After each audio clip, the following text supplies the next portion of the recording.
वेद का पढ़ना पढ़ाना और सुनना सुनाना सब आर्यों का परम धर्म है। ऋग्वेद ये मंडल पहला सूक्त 12 और मंत्र 3।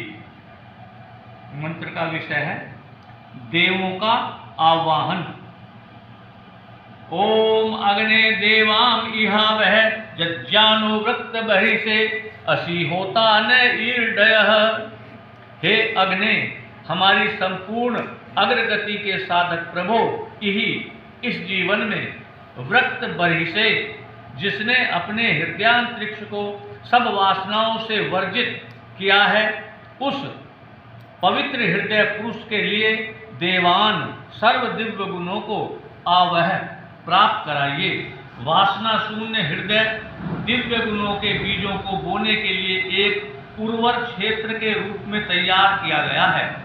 उसमें ये उत्तम बीज न बोए जाएंगे तो यहाँ फिर वासनाओं के झाड़ झंखाड़ों के उग आने की आशंका तो है ही। हे प्रभु, आप ही होता हमारे लिए इन गुणों को पुकारने वाले हैं, अथवा सब अच्छाइयों के आप ही देने वाले हैं। आपकी कृपा से ही हम अपने जीवन मार्ग में आने और आगे बढ़ते हैं। न ईड्य है, आप ही हमसे स्तुति करने योग्य हैं। आपको ही हम अपने जीवन का लक्ष्य बनाते हैं। हम आप तक पहुंच सकें, अतः हम आपके ही गुणों का ध्यान करते हैं। हे प्रभु, जज्ञान है, प्रादुर्भूत होते हुए आप हम में दिव्य गुणों को प्राप्त करने वाले हैं। महादेव के आने पर देव तो आएंगे ही, प्रभु का प्रकाश होने पर वहां से अंधकार में पनपने वाले आसुर भाव नष्ट हो जाते हैं।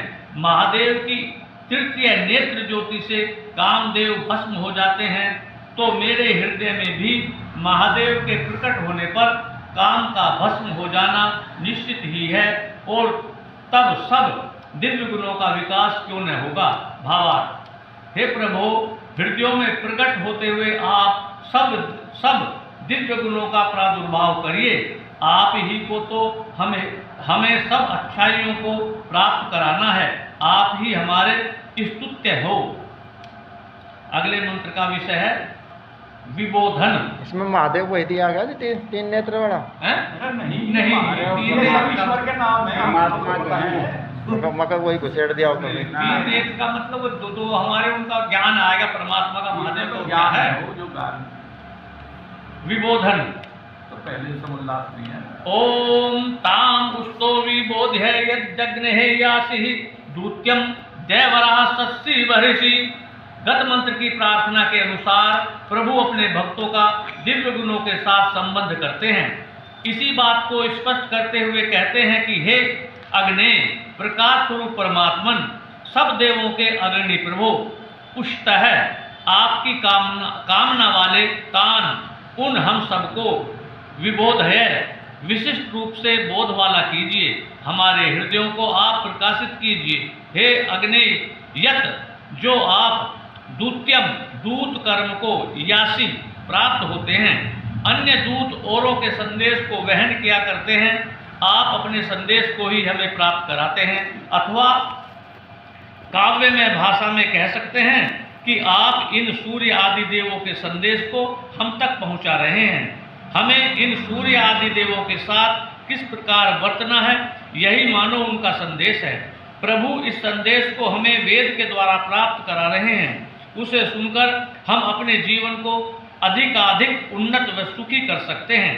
जब हम प्रभु के इस संदेश को सुनते हैं, जब हमारे हृदय प्रकाश में होते हैं, तब हे प्रभु, देवई सब दिव्य गुणों के साथ बहिषि हमारे वासना शून्य हृदयों में आसक्ति आप विराजमान होते हो। भावार्थ, हम में प्रभु प्राप्ति की कामना हो, हम प्रभु के संदेश को सुने, प्रभु हमारे हृदयों में अवश्य विराजमान होंगे। अगले मंत्र का विषय है रक्षोदहन। ओम घृता हवन दिदि वह प्रतिसमृष्टोदह अग्ने त्वं रक्षस्विनः। गत मंत्र के अनुसार विबोधन के होने पर हमारे हृदय घृत मलों के क्षरण के द्वारा ज्ञान की दीप्ति वाले बनते हैं। हे घृता हवन मल क्षरण व ज्ञान दीप्ति के द्वारा आहूयमान प्रभु को पुकारने का अधिकार उसी को है जो कि अपने हृदयों के मलों को दूर करता है और ज्ञान को बढ़ाने के लिए प्रयत्नशील होता है। दीदी वह हे दीप्ति से युक्त प्रभो, सहस्त्रों सूर्यों की दीप्ति के समान दीप्ति वाले परमात्मन, आप ऋषतः हिंसा करने वाले काम क्रोध आदि भावों को प्रतिदह स्मरण निश्चय से दग्ध कीजिए। एक एक वासना को विनष्ट करने वाले आप बुझिए।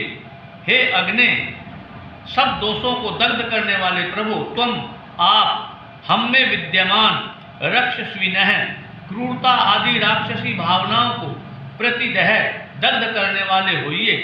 कोई भी राक्षसी भाव हमारे अंदर जीवित न रहे, इनको विनष्ट करके हम दिव्य भावनाओं को अपने में विकसित करने वाले हों। भावार्थ, हे प्रभु, आप अग्नि हैं, हिंसक व राक्षसी वृत्तियों को आप भस्म करने वाले हैं। अगले मंत्र का विषय है क्रमिक आश्रम। ओम अग्निना अग्नि समिध्यते कविग्रह पतिर्युवा हव्यवार जुहस्य।